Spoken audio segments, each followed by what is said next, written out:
Okay, now we're going to extend the basic consumer model to a class of problems called endowment problems. And your book is going to refer to these as buying and selling, or buying and selling problems, but we would think of them more generally as endowment problems. The basic setup of an endowment problem is that instead of being given M dollars in income, okay, we're going to be given instead a certain amount of goods 1 and 2. So you are endowed with some x1 and x2. Of course, this is generalizable to n goods, but we're going to, as usual, stick with 2 goods. And with this endowed amount of x1 and x2, you can either buy more or you can sell, okay, some of what you were endowed with. So we can do either of these in response to our endowment. So we end up with a budget line that is going to, in the end, look a lot like the budget line that we had when we had M dollars.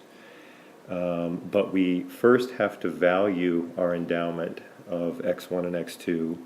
The value of that endowment we're going to think of as spendable dollars like M, and then we're going to have a budget that works otherwise pretty much like the one that we've seen so far. As we get to the comparative statics, you'll see that there are a couple of little differences. Okay. As an example, suppose that you have 2 units of good 1 and 10 units of good 2.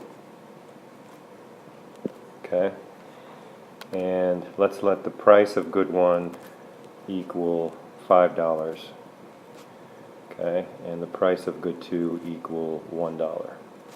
Okay, so we can now value the endowment.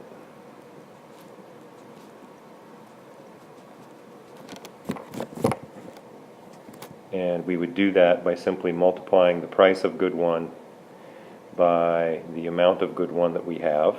So the value of our endowment is 5 times 2 plus the price of good 2 times the amount of good 2 that we were endowed with. So that would be 1 times 10, and so we have 10 plus 10 equals $20. So we can think of that $20 as now spendable income, right? If we liquidated all of our x1 and x2 that we were endowed with, we could then turn around and spend it, and if we spent it, we could buy goods at prices P1 equal 5 and P2 equal 1. That's the way we're going to think about this problem. This particular budget equation can then be written as 20, which was 5 times 2 plus 1 times 10 equals 5 x1 plus 1 x2, okay, using these same prices that we have here. So this is our budget line, and we can graph that, of course.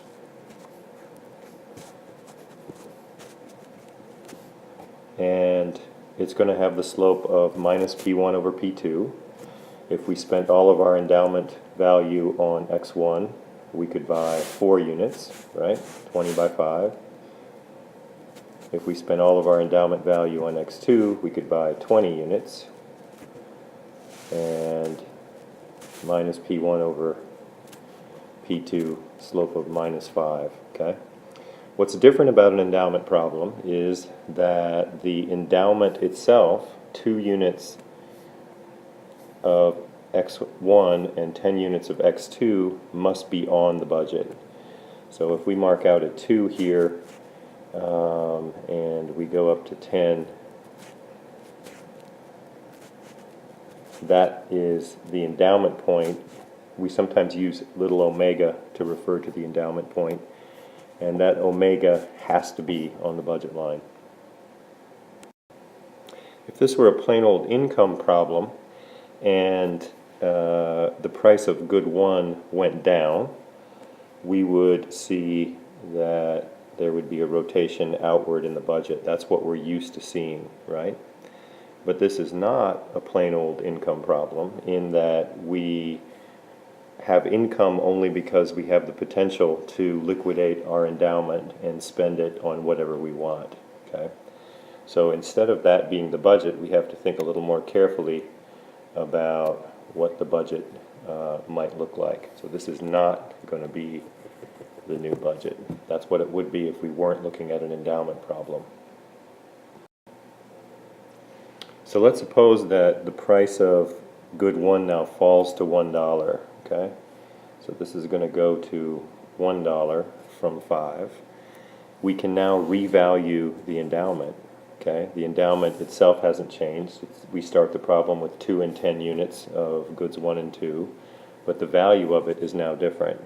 It's $1 times 2, right, plus $1 times 10, and so we now have spendable endowment income of $12, okay?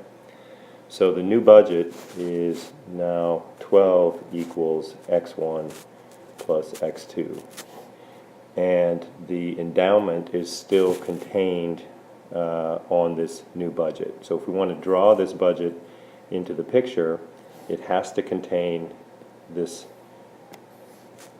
endowment point, and it has to have the new slope, which is minus P1 over P2, or minus 1 over 1. Okay, so we're going to end up with a budget with the slope minus 1 that contains the endowment point. And we can see that the intercepts would be 12 and 12, okay? So really, with endowment problems, the main trick initially is just identifying the budget. Once we have the budget, we maximize our utility subject to the budget, just like we always did, okay?